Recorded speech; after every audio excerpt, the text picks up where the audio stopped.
محترم حضرات، تعلیم ایک ایسا زیور ہے جو انسان کا کردار سنوارتی ہے۔ دنیا میں ہر چیز بانٹنے سے کم ہوتی ہے، لیکن تعلیم ایک ایسی دولت ہے جو بانٹنے سے کبھی کم نہیں ہوتی بلکہ بڑھتی ہے۔ تعلیم ہی کی بدولت انسان کو اشرف المخلوقات کا درجہ دیا گیا ہے۔ علم و عمل کا شوق بڑھائے رکھیں گے ہم، علم و عمل کا شوق بڑھائے رکھیں گے ہم، سوئے ہوئے دلوں کو جگائے رکھیں گے ہم۔ آج کے اس پرآشوب اور تیز ترین دور میں تعلیم کی ضرورت بہت اہمیت کی حامل ہے۔ ہر مذہب میں تعلیم کے حصولوں پر زور دیا گیا ہے۔ تعلیم کی وجہ سے ہمارے اندر ادب اور شائستگی آتی ہے، اچھے برے کی شناخت اور تمیز کر سکتے ہیں، ہمیں رہنے اور سہنے کا سلیقہ اور بات چیت کا طریقہ معلوم ہوتا ہے۔ اس لیے اپنے ملک میں علم کو بڑھائے، کوئی تمہیں شکست نہیں دے سکتا۔ علم ایک ایسا پھول ہے، جتنا کھلتا ہے اتنی خوشبو دیتا ہے۔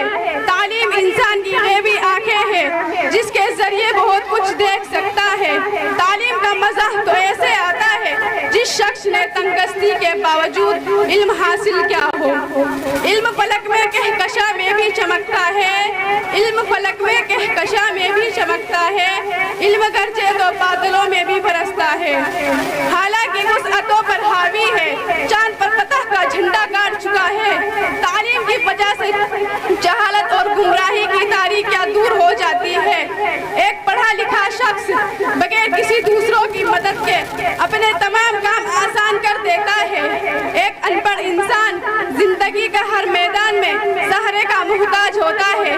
اس لیے تعلیم ہر امیر، غریب، مرد، عورت کا بنیادی حق اور ضرورت ہے۔ تعلیم کسی بھی قوم یا معاشرے کی ترقی کا ضامن ہے۔ تعلیم حاصل کرنا مطلب محض ڈگری لینا نہیں، بلکہ اس کے ساتھ تمیز اور تہذیب حاصل کرنا ہے، تاکہ انسان اپنے معاشرے، روایت اور ابتدائی کا خیال رکھ سکے۔ حضور اکرم صلی اللہ علیہ وسلم نے ارشاد فرمایا، تعلیم حاصل کرو خواہ تمہیں چین ہی کیوں نہ جانا پڑے۔ تعلیم انسان کو جہالت کے اندھیروں سے نکال کر اس مقام پر پہنچا دیتی ہے جہاں بغض، حسد، چغلی، لالچ کا گزر نہیں ہوتا، بلکہ انسان کو نیکی، خلوص جیسی صفاتیں عطا کرتا ہے۔ منزل سے آگے بڑھ کر منزل تلاش کر، منزل سے آگے بڑھ کر منزل تلاش کر، مل جائے تجھ کو دریا تو سمندر تلاش کر۔